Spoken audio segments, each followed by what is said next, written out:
Hi you guys. Oh my god, it's been 7 or 8 months since I last had extensions in my hair, and this is a huge deal for your girl because if you have been here for a while just watching my journey as I'm documenting it, you will know that I was the complete opposite in a sense of hyper reliant on extensions. Like, I planned my hair calendar to align with never showing my hair or never needing to show my hair. Like, if I can just wash it, shampoo, condition, and put it right back, then that's exactly what I would do. And so it's been a long but very fulfilling journey of just taking a break. And it has not been easy. I guess I've just concluded that at the end of the day, it's not that hair is difficult. It's just not learned.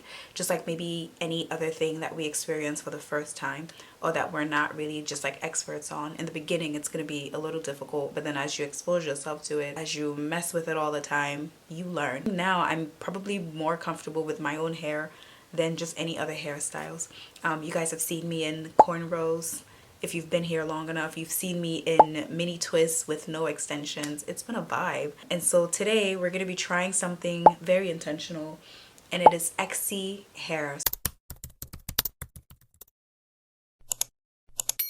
And so if you are new on the channel, welcome. My name is Nadia, and what I do here is document my journey from hair dysmorphia to hair love. I'm hoping to inspire you to do the same. I mean, at the end of the day, it's just like, what's the best that could happen? This video is about embracing your hair journey wherever it is that you are.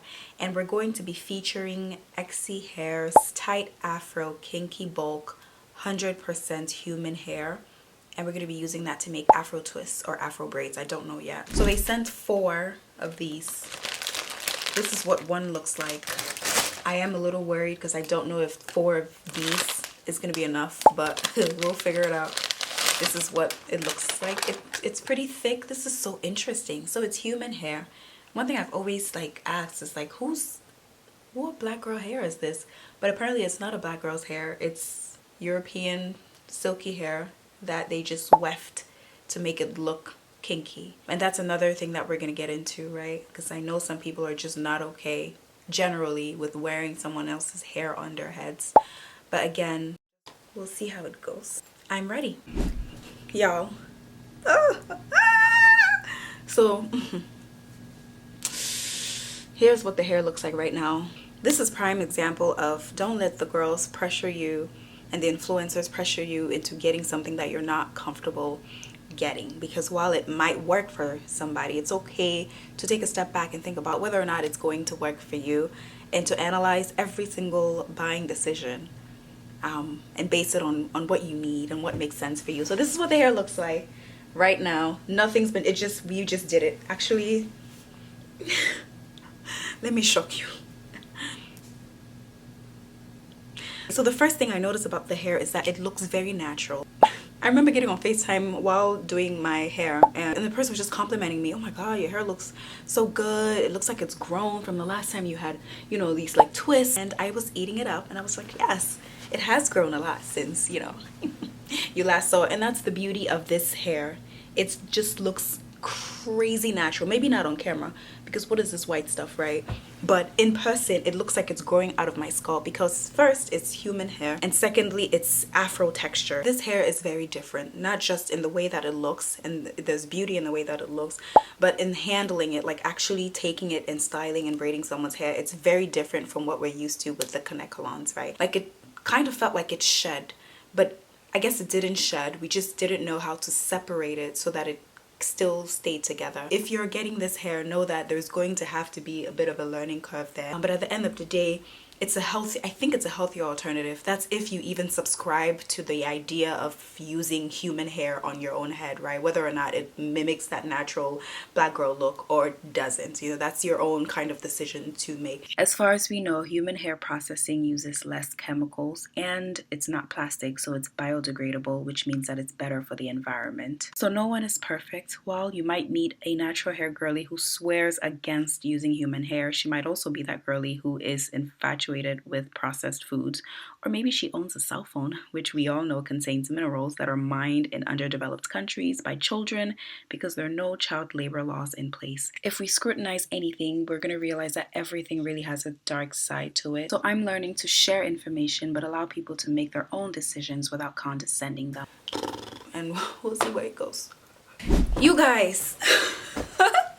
Okay, so this is what it's looking right now. Is it wet? Yes, it is. And I think this is pretty. This is pretty. Oh my god, anyway. So I'm gonna zoom in a little bit and I'm gonna turn so you guys can see exactly what it's looking like. And I think this is pretty pretty. Isn't this pretty pretty, you guys? Yeah, pretty. Hi. This can be styled in so many different ways. While you might not like the way that it looks on me, or you might not like the way that I've styled it, it's good to keep in mind you can always style it in the way that is most, like, you know, flattering to your face, as long as we're doing our own research. We are not jumping on a bandwagon and, you know, if something looks ugly on someone, saying, oh, I don't really like how it looks, so I'm not gonna buy it. Or if something looks really pretty on someone, just running and purchasing it before doing the research and seeing if it aligns with our principles, seeing if we can even afford it. Another really funny thing, social media is not a real place, and people will only show you what they want you to see about that aspect of their lives. People are a lot of times not going to show you the ugly side of things. They're going to want to portray a side that kind of elevates them. Like, you can be looking at me right now and it's like I'm watching this natural hair girly who is documenting her natural hair journey. What makes you think that I am this authentic person? Because at the end of the day, I only allow you to see what I allow you to see. The next minute I turn off this camera, I could go and take all of these down and put on my wig and keep it pushing. Where it's like, it's very easy for me to stand in front of this camera and fool you, right? And if you are following me to the T and you're doing everything that I'm doing without doing your own research, without having your own discernment, you're going to be easily fooled. And I think that's an issue that we're having with a lot of influencers. Word-to-word marketing goes very far. Influencer marketing goes a very long way. And so a lot of times people kind of lean on that, but we're also kind of transitioning into this just phase of underconsumption.